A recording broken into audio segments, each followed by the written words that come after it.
Dear Helen, I just want to say I'm sorry. I'm sorry for burning the first love letter you ever gave me. I still love you. I'll try visiting more often. P.S. I still dream of you, and I miss you so much when I wake up. I don't want to leave you. Love, yours truly, forever, Brent.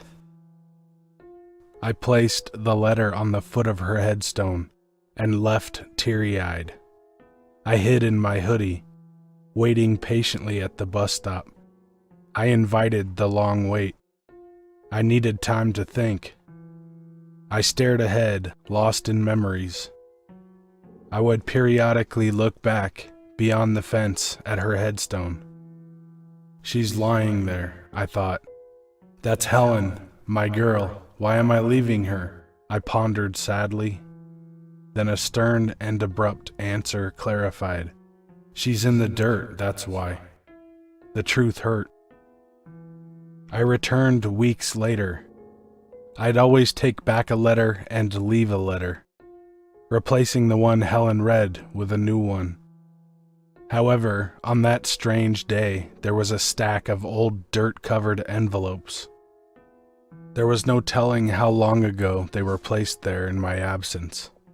I looked around the abandoned site. No one there.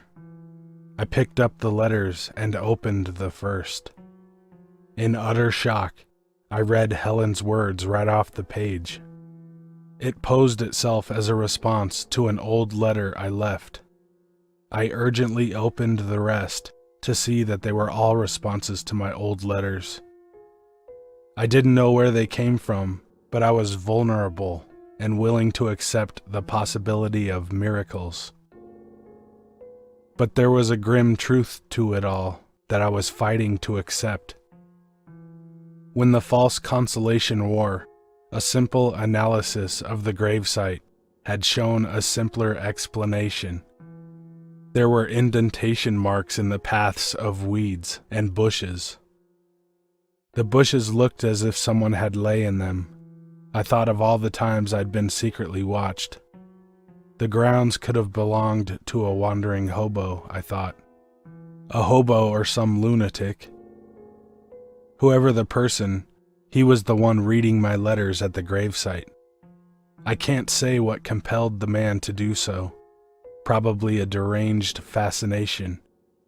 But for a year or so, he backlogged all of those letters, finally putting them there for me to see. A twisted joke if ever there was one. However, what's left me most disturbed, to the effect that I can no longer visit Helen's site, lies in the fact that my secret has been found. Someone knows where I hid her body.